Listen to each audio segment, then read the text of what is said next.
Morning. Hebrews chapter 12.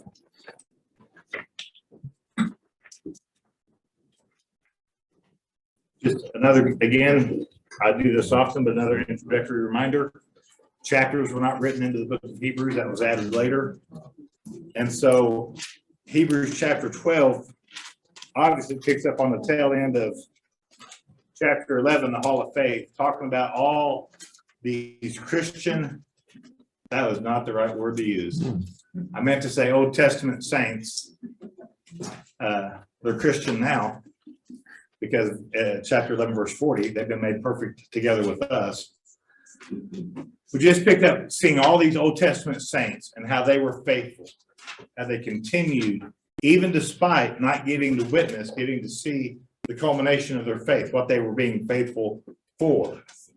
Gets us into chapter 12, verse 1, says, therefore, and that's why I want to introduce chapter 11, because anytime you see a therefore, you have to go read before.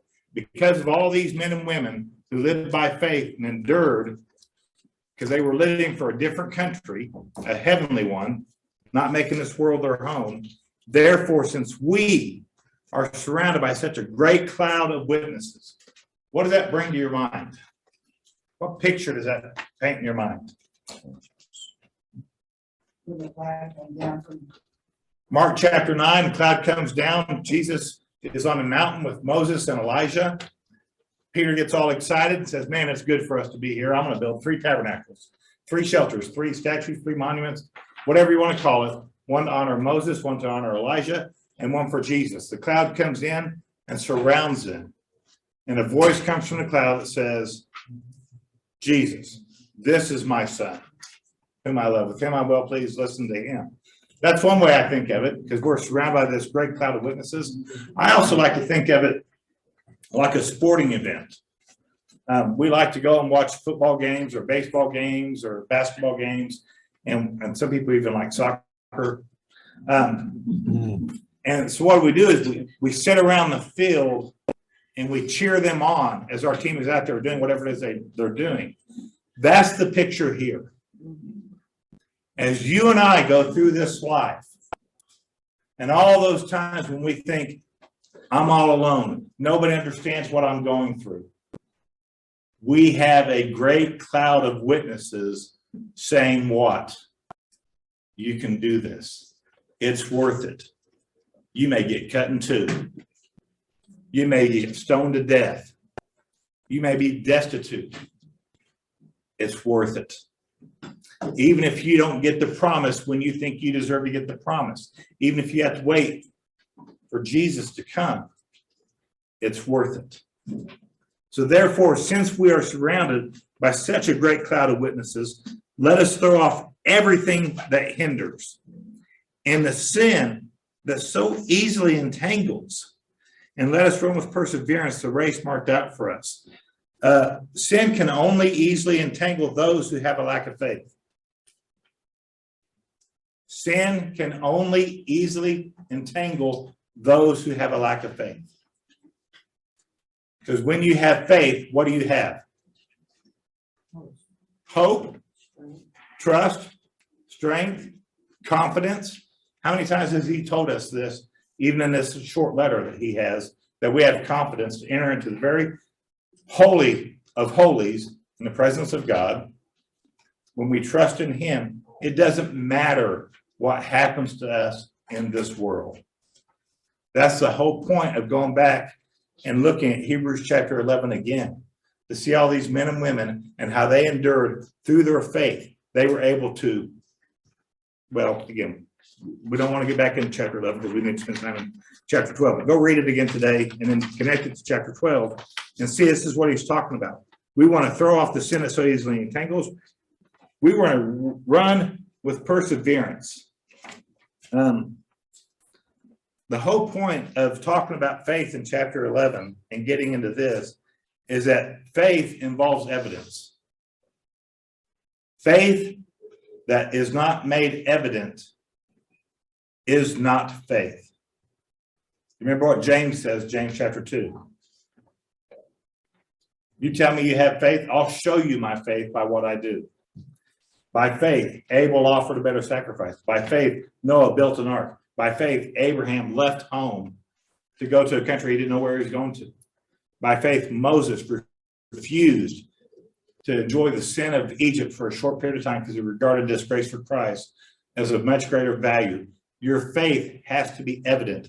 And that's how you're able to throw off the sin that so easily entangles, so that you can run with perseverance this race that's been marked out for us. And you do that. One more comment about that before we go on to verse 2. He talks about running with perseverance, the race marked out for us. One thing I need to make sure that we understand, he is not talking about salvation. Salvation is something we already have. And salvation is not anything you can earn. Because you'll see several times in the New Testament where the New Testament writers say, run with perseverance. I just draw a blank on what's the other one? Work out your salvation with fear and trembling. You know, when he's saying, when the New Testament says things like that, it's not telling us to work for our salvation. It's because of our salvation. We're going to work. We're going to endure. Ephesians chapter 6, you get the suit of armor that the Christian wears. You know, the sword of the Spirit. You remember what the helmet is called? It's a helmet of salvation. Because we already have salvation. So when he talks about running with perseverance, he's not talking about trying to run and earn your salvation because you have salvation. Run with perseverance. Finish this race. Keep your faith. Don't make your roots so stuck in this world that you neglect what's coming next. This whole life is preparation for the next. So we get into verse 2. He says, let us fix our eyes on Jesus. And I love that phrase because the story that always reminds me of is Jesus walking on the water. Probably one of my favorite Jesus stories. Jesus has just fed 5,000 men as well as women and children. Tells the disciples, get in the boat, go to the other side. He goes up to the mountain to pray. They're in the midst of a storm. They're scared to death. Jesus sees that because he can see in the dark. Isn't that cool? Not only is that cool, that should be scary if you're doing things in the dark you're not supposed to be doing. Jesus sees in the dark. Okay? He sees the disciples struggling at the oars, trying to get across, and so he goes out walking to them on the water. And I love to tell that story. We don't have time. Well, let's take time. How does Jesus walk on water? Too many times we see this picture. In fact, I think Dell even has one in his office, or at least he used to. We see these paintings where you've got this water, and here comes Jesus. Okay, if the disciples are struggling at the oars because the wind is against them, is the water looking like this? Big waves. No, it's like this. And so he's walking on the water, up and down, up and down. That's why, you know, in my mind, there's a storm going on. That's why the waves are going on. So you see this lightning. And you ever see lightning flash and then you think you see something, but then it goes dark again? And so then you got to wait for the lightning to flash again. And that's why they think they see a ghost. They see this lightning flash and there's this figure out on the water, which you know can't be true. They start to get scared. Jesus hollers out, it's me, don't be afraid. Peter, gotta love Peter. If it's you, Lord, let me walk out to you on the water. Never expecting Jesus to say, come on. And so Peter gets out and walks on the water. And I always stop after that point because I want us to understand he walked on the water. Because we're very familiar with the next part that he sinks. But before he sinks, what happens? He walks on the water. How does Scripture tell us he walks on the water? Faith. He's looking at Jesus. Because what happens when it says he begins to sink? He took his eyes off Jesus. He saw the wind. I don't know how you see wind, but maybe the waves. He saw the wind. He realized his name's Peter, which means rock. Rock sinking water. This isn't any good. But the whole point of this, let us fix our eyes on Jesus. Because if you got your eyes on Jesus, you can walk on water. And that's not a metaphor. As long as you stay focused on Jesus, it doesn't matter what this world throws at you.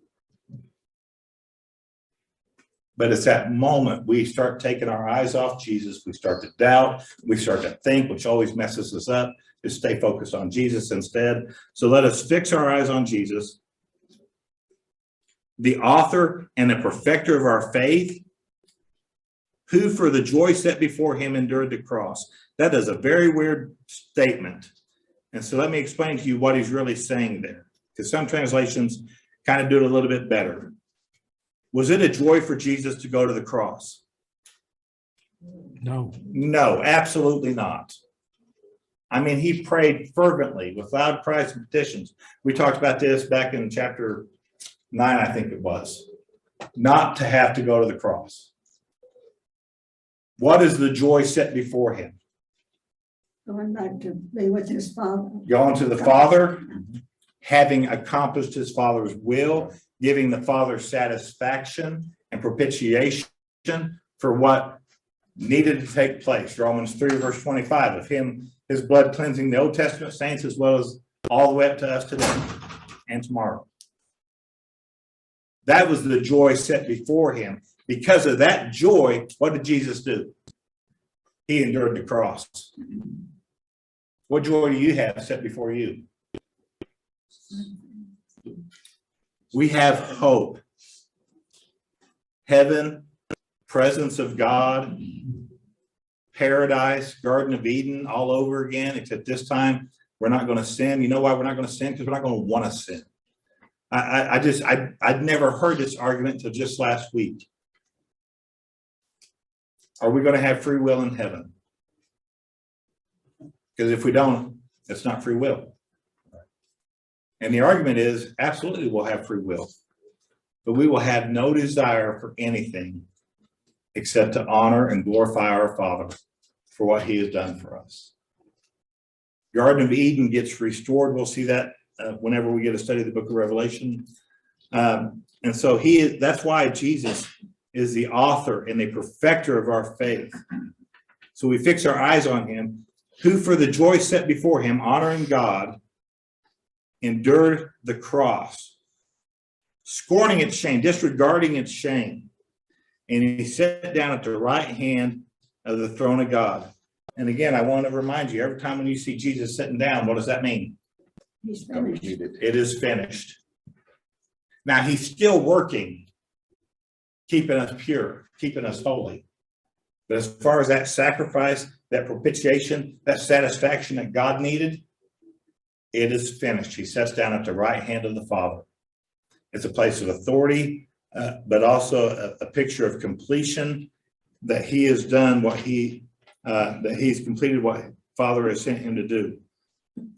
You know, I always think about Philippians chapter 2, verses 5 and on. You know, have this attitude in you that Christ Jesus had, who being in the very nature of God did not consider equality with God something to be grasped, but he made himself nothing. He emptied himself, took on the form of a man, became obedient to death.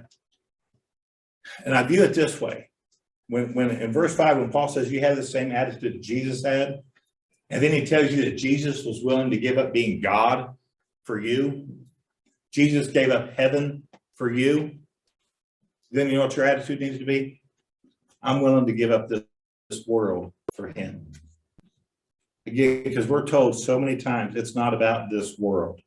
And yet so many times, because we see by eyes of flesh, we think what's physical is reality, when really it's not. What is reality is spiritual. And that's what we got to keep our eyes on, what our focus needs to be on. And so for the joy set before him, honoring God, giving God satisfaction, giving us his righteousness, 2 Corinthians 5, verse 21, he scorned its shame and he sat down at the right hand of the throne of God. Consider him. Dewey was trying to steal our thunder this morning in class.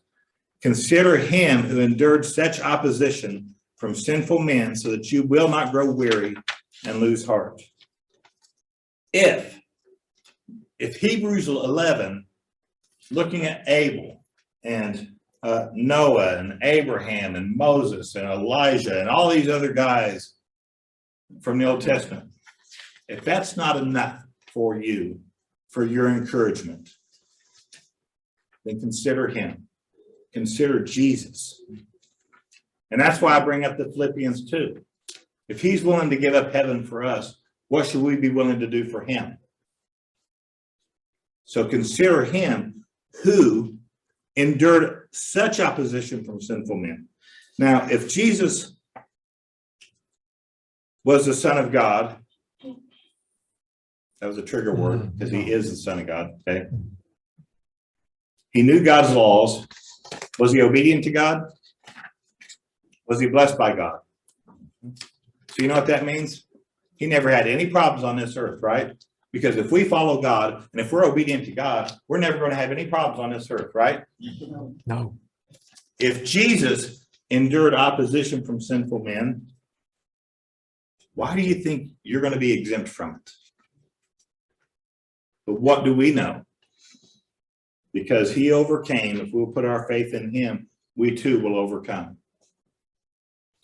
Consider him who endured such opposition from sinful men so that you will not grow weary and lose heart. So when you think you're lonely, and I'm not trying to downplay loneliness, I understand I've had those moments. Jesus felt that in the garden. Jesus felt that when he was arrested. Every one of his closest, even the disciple whom he loved, fled. When you're feeling like everybody's against you, when they're telling lies about you, even trying to get you in trouble, maybe even killed on a cross, Jesus understands. So you consider him so that you do not grow weary and lose heart. Because, and I added the because, verse 4, in your struggle against sin, you have not yet resisted to the point of shedding your blood. Whoever the Hebrew writer is writing to, they have not been put into a position of, because of their faith, having to shed their own blood. That's one of the reasons why some commentators will say this was not written to saints in Jerusalem, because there were saints, think about James, that had to shed their own blood because of their faith in Jesus. But the whole point is if you've not had to get to that point, don't consider Jesus so that you don't grow weary and lose heart, because in your struggle against sin, you've not yet resisted to the point of shedding blood, and you have forgotten that word of encouragement that addresses you as sons. And so this is when we get into the discipline section of Hebrews. And the whole point of it is, when this happens to you, when you have to endure, when you have to suffer, and you're going through that, it's not because God hates you. It's not because God has forsaken you. Because God forsook Jesus, right? Hopefully you don't ever believe that ever, ever, ever again. Because remember, that goes back to Psalm 22. God did not forsake Jesus on the cross. God listened to him and honored him. And Jesus fulfilled his mission, his obedience to the Father. But when we do that, don't forget the word of encouragement that addresses us as sons. My son, this is a quote, Proverbs 3, verse 11 and 12. My son, do not make light of the Lord's discipline, and do not lose heart when he rebukes you, because the Lord disciplines those he loves, and he punishes everyone he accepts as a son. This also goes back to Proverbs 13. The Proverbs 3, Proverbs 13. What's the whole point of discipline? Yes. To bring them back. So when my daughters did something wrong when they were little, they got spanked. But when a neighbor's kid did something wrong, I didn't go over there and spank them. You know why? Don't care about my neighbor. That's just an illustration, Kat. I love my neighbor. But the point is, I don't go around spanking everybody else's kids. But mine, Yeah. I will. Because we discipline those whom we love. Discipline doesn't mean hatred. It means I care about you. I don't want you to go down that path. I want to correct this behavior. And that's always been intriguing to me that the word discipline and disciple are the same word. Because disciples are disciplined to follow their rabbi, their teacher. And And so you don't make light of that. You don't lose heart, because God punishes everyone who accepts the Son. So he says in verse 7 through 11, let's just go ahead and read the whole thing, and then we can just talk about it. That way we'll save some time. Endure hardship as discipline. God is treating you as sons. For what son is not disciplined by his father? And if you're not disciplined, and everyone undergoes discipline, then you are illegitimate children and not true sons. Moreover, we have all had human fathers who disciplined us, and we respected them for it. How much more should we submit to the Father of our spirits and live? Our fathers disciplined us for a little while as they thought best, but God disciplines us for our good, that we may share in his holiness. No discipline seems pleasant at the time, but painful. But later on, however, it produces a harvest of righteousness and peace for those who have been trained by it. So he's telling us, he's encouraging us here to endure this discipline, because God is treating us as sons, as daughters. He's treating us as his children. God is training us for a greater life. And it's one of those things that we miss out on. I referenced it just a minute ago. Why do you think God disciplines us in this world? Why do we have, let me do Adele, rules for kingdom living? It's not about this world. God is preparing us for something greater. This world is a proving ground, a training ground. You're going to spend 60, 80, 100 or so years in this world. How long are you going to spend in the next? Forever. Forever, plus an eternity, and a little bit longer after that. So what is our whole purpose here in this world? Preparation for that, for being with the Father, for loving, for honoring. Are we going to have free will in heaven? Well, then how am I going to be able to get along with David? Because David irritates me sometimes. That's why I work on it here. I can learn to look past these ridiculous things that annoy me. Because why? Because I consider him who endured such opposition from sinful men, so that I won't grow weary and lose heart. The little things, and they are little things, that we get so upset over. Matter of fact, at some point in this class, we were going to look at this. Here, let's do it now. 2 Corinthians 4, verses 16 through 18.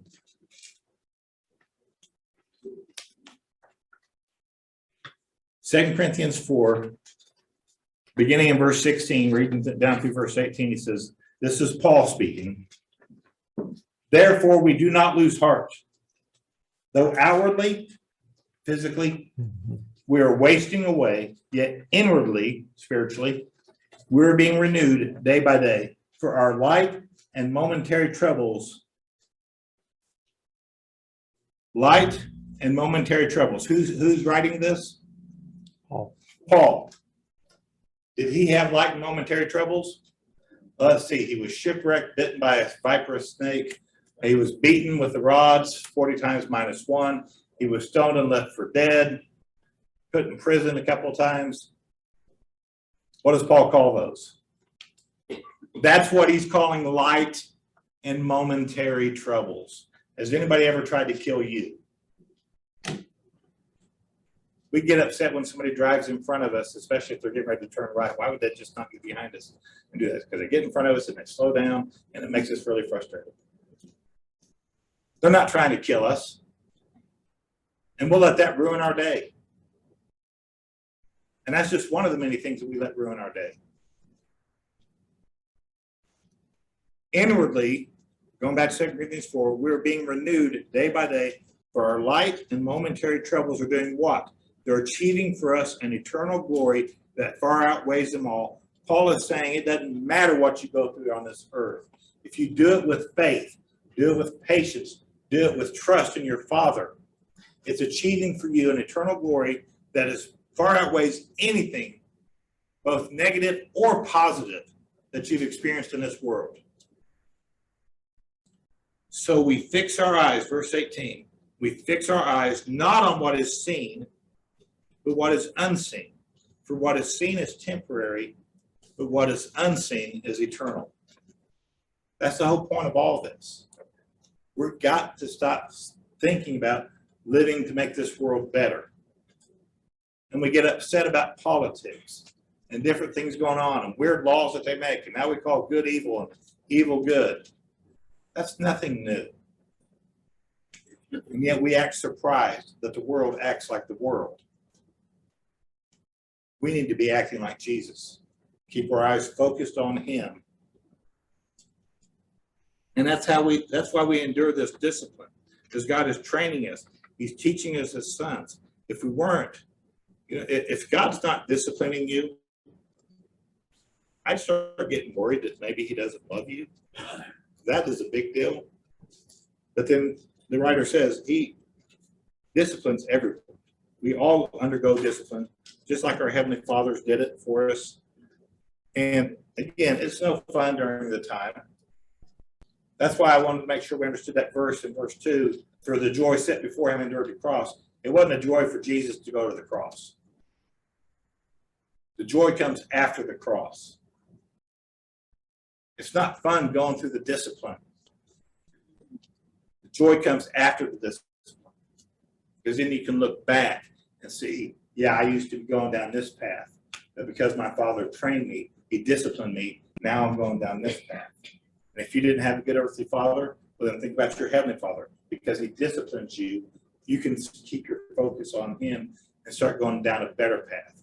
So you're able to look back on your life, whether good or bad, and see how God has been guiding you and leading you and taking care of you. And all those times you should have died because you did dumb stuff, he protected you so that you could get to this point, so that you can continue to glorify him. So therefore, verse 12 and 13, therefore strengthen your feeble arms and weak knees. Make level paths for your feet, so the lame may not be disabled, but rather healed. So what he's saying here is don't become wishy-washy. Keep your focus on Jesus, because if you do, you won't get those weak arms and those weak knees that are kind of iffy. You ever pray like that? Father, I know you can, but I doubt you will. I mean, well, say it that way. But because we have these weak knees, these weak arms, these feeble arms, we just aren't trusting. And rather, we need to make level paths for our feet. And we do that. This is a reference back to Isaiah 35, Proverbs chapter 4, making straight level paths for smooth and safe travel. How do you have smooth and safe travel? Keep your eyes focused on Jesus. Peter walked on water with waves and wind and storms all around. And even though his name meant rock, he walked on water. Why? Because he kept his eyes on Jesus. So now let's get in verse 14. So make every effort. That's the other one I was trying to think of a minute ago. Make every effort. Is he talking about making every effort for your salvation? No. You can't make every effort for your salvation. That is a gift of God because of your faith and trust in him to keep his promises. But because you have that, you make every effort to live in peace with all men and to be holy, because without holiness, no one will see the Lord. Make every effort to live in peace with all men. Was this book written to 21st century Christians? No. No. Now, can that apply to us? Yes. But think about who it's written to. First century Jewish Christians. Guess who's in control right now? You know the answer. It's Rome. I heard somebody say, God, that's a really good answer. I asked a really bad question. Physically, Rome is in control. They are in the midst of Roman occupation. How do you treat your Roman overlord? If he forces you to take a pack 1 mile, go 2. He takes your coat, give him your shirt too. Pay your taxes. Pay your taxes. If it's got Caesar on it, give it back to Caesar. If it's got God on it, give it to God. So you make every effort to live at peace. Why? So that you can be holy, set apart, sanctified. You don't act. And that's the whole point of Dale's lesson this morning, being set apart. That's the rules. We're playing by different rules because we have a different kingdom. We don't act like worldly people do in a worldly kingdom. And we're going to get to that as we get to the end of this chapter, if we get to the end of this chapter. Verse 15. See to it then that no one misses the grace of God, and that no bitter root grows up to cause trouble and defile many. And that idea of that bitter root, it's going back to the covenant of blessings and curses. But just think about that. Have you known people, you know, what was the whole joke about being a Christian is you looked like you were weaned on a pickle and sucked on a lemon for your whole life? Because most Christians, not most Christians, the caricature is most Christians are just really sour. They're just angry. They're just mad because they don't get to enjoy this life. Because I'm telling myself no to all these worldly pleasures. That is not. That's that bitter root. And he says, don't let that take hold of you. And then it gets really interesting in verse 16 because he says, see to it that no one is sexually immoral or is godless like Esau. When was Esau sexually immoral? You're right. It doesn't ever say he was. So what's his point here? Don't be sexually immoral. Don't be godless like Esau, who did what? Sold his birthright for a bowl of soup. You guys remember the story. Esau is so famished. Oh, I'm so hungry. If I don't eat, I'm going to die. To where he is willing to trade his birthright for a bowl of soup. He's so focused on his own sensual pleasures, on getting his physical appetites met. What are the rights of a firstborn? You become the patriarch of the family when your dad dies. You get a double inheritance, double portion. I mean, you are the leader of your tribe. He's willing to trade all that over for a bowl of soup because of his trying to meet his own physical desires. 16, 17, see to it that no one sexually immoral or is godless like Esau, who for a single meal sold his inheritance rights as the oldest son. Afterward, as you know, when he wanted to inherit the blessing, he was rejected. He could not bring about no change of mind, though he sought the blessing with tears. I mean, it's even like when the door in the ark was shut and it actually started raining.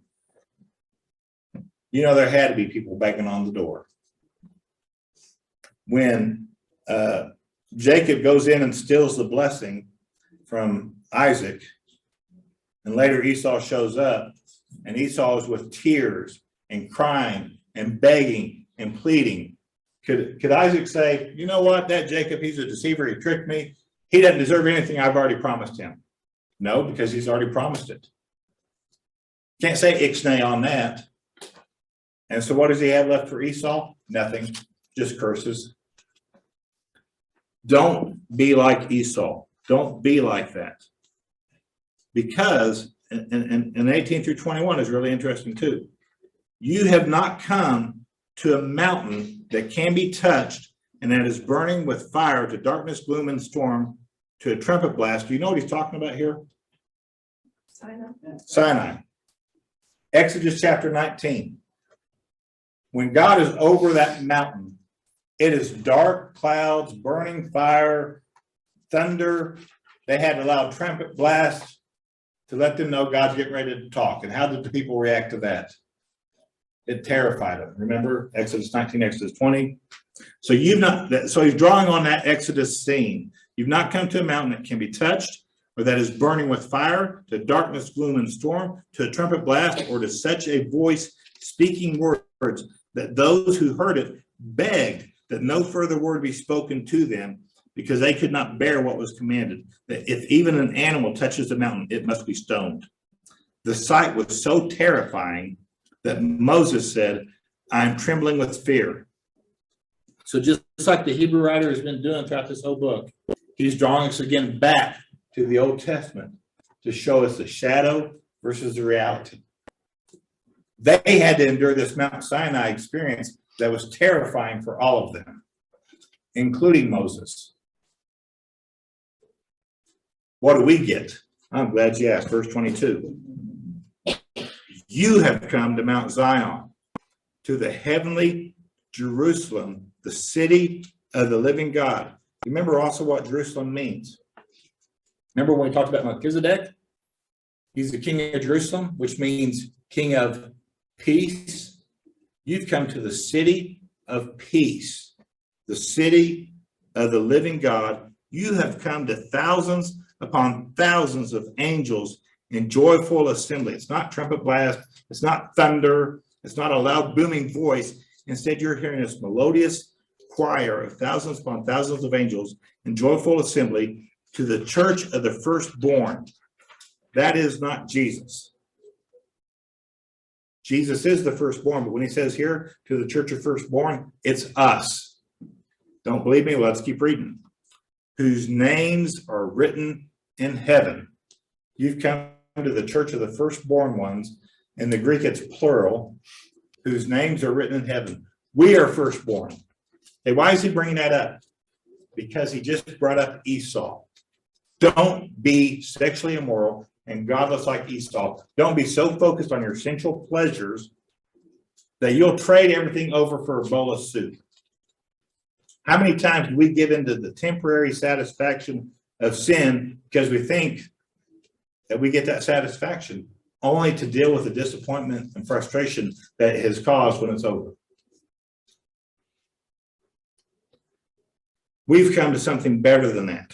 We're the firstborn ones whose names are written in heaven. We have come, you have come to God, the judge of all men.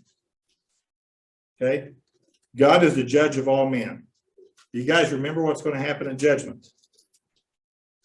Because I'm going to keep repeating this because I want to make sure we understand it. 2 Corinthians 5 verse 10. We're all going to have to give an account of the things, the deeds we've done in the body, whether good or bad. Right? So what happens when you go stand before judgment? It's in Jesus' name. It's like, dude, you're in the wrong line. You're not being judged. Jesus took care of that. 2 Corinthians 5 verse 21. God made him who had no sin to be sin for us, so that in him we might become the righteousness of God. When we stand before God in judgment, he looks at us and says, it just says Jesus. You need to get over here into the entrance line, the quick pass. John 5 verse 24. On my next page. Jesus speaking, John 5 verse 24 says, I tell you the truth, whoever hears my word and believes him, God, who sent me, Jesus, has eternal life. Whoever hears that and believes, that's you guys, you believe in Jesus, you have eternal life. And Jesus goes on to say, and will not be condemned. He has crossed over from death to life. When you go to judgment, will you be condemned? No. Remember that the next time you're tempted to sin. That you're already forgiven. That you're holy. That you're set apart. That you've been made perfect forever.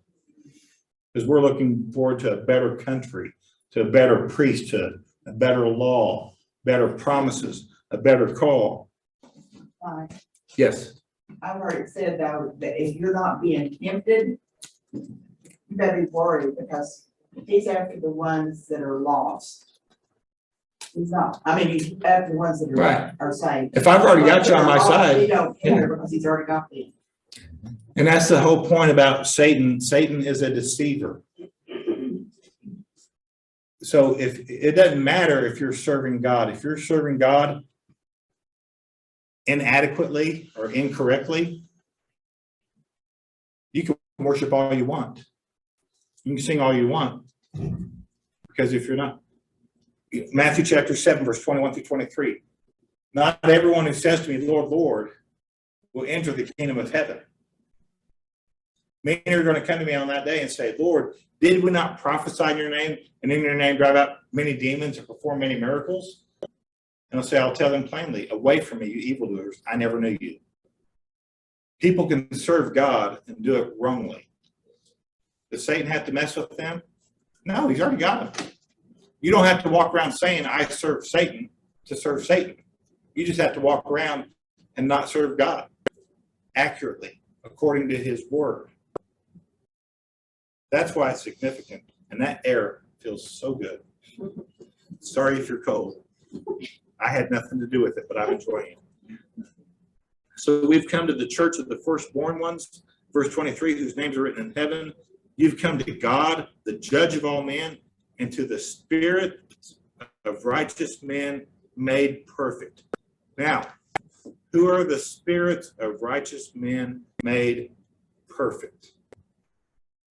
Hebrews chapter 11, verse 40. God had planned something better for us, so that only together with us would they, everybody listed in Hebrews chapter 11, all these Old Testament saints, so that together with us would they be made perfect. Verse 23, you have come to God, the judge of all men, and to the spirits of righteous men made perfect.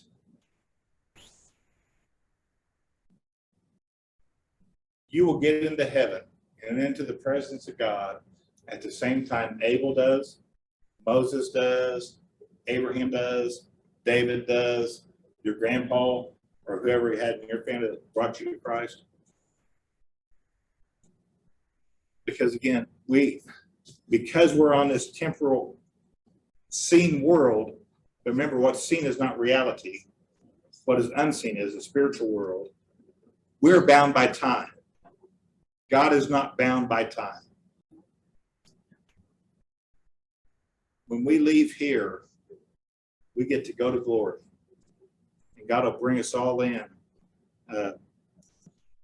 We've come, because he's not finished his sentence yet, verse 22, 23, get into 24. We've come to Jesus, the mediator of a new covenant, and to the sprinkled blood that speaks a better word than the blood of Abel.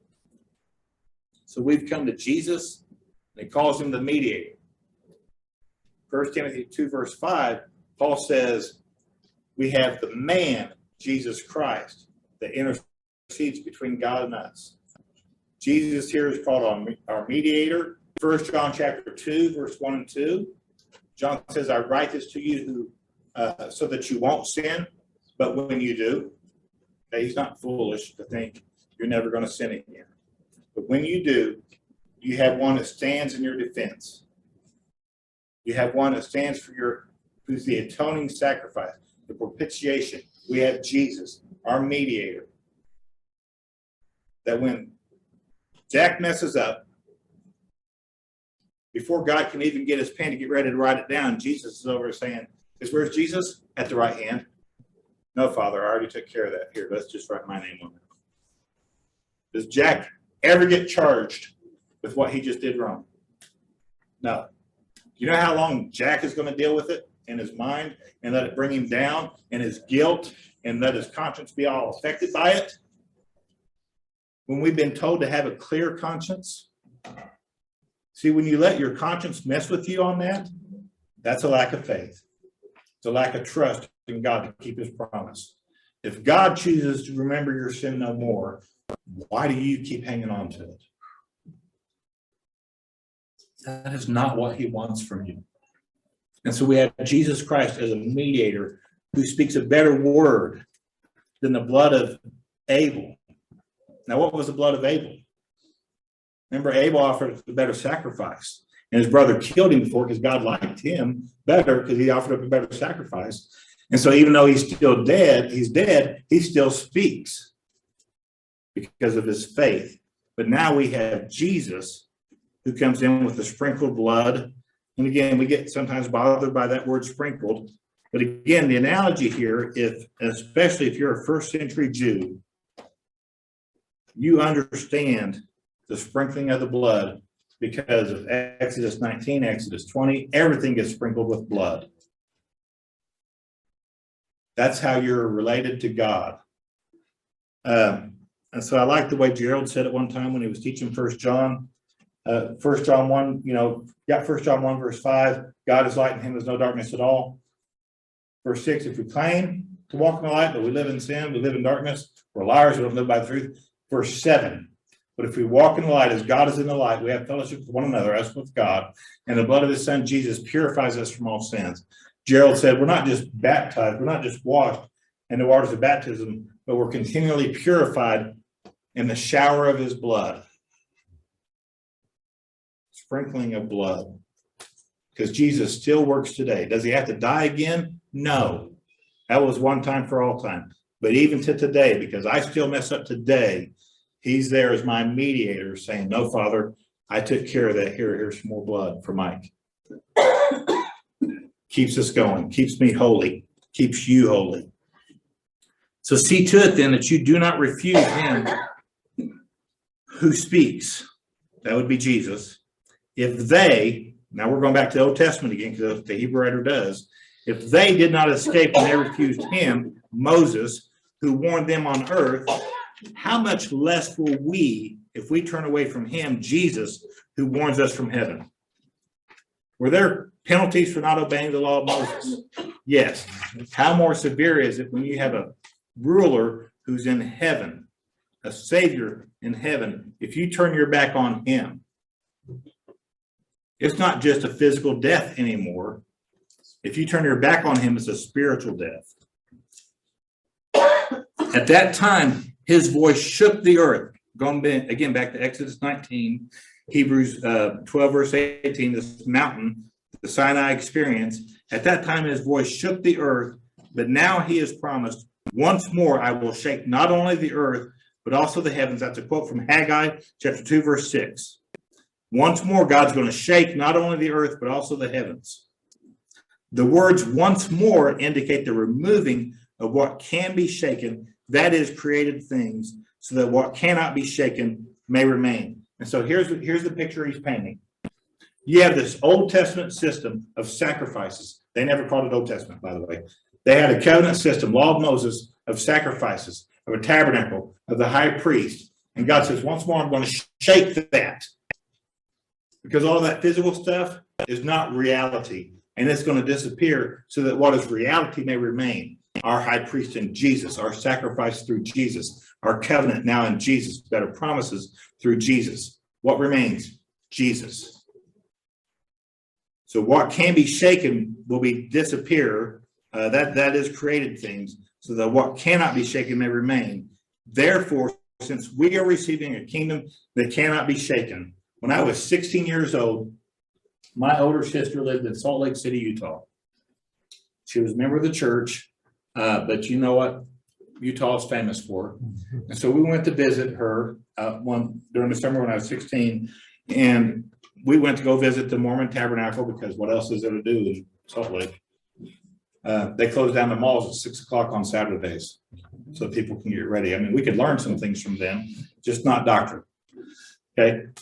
In the tabernacle and the temple in that area, they got guys all, they're dressed in suits, there's security, and every now and then you can see if they move or something, they've got guns inside their jackets.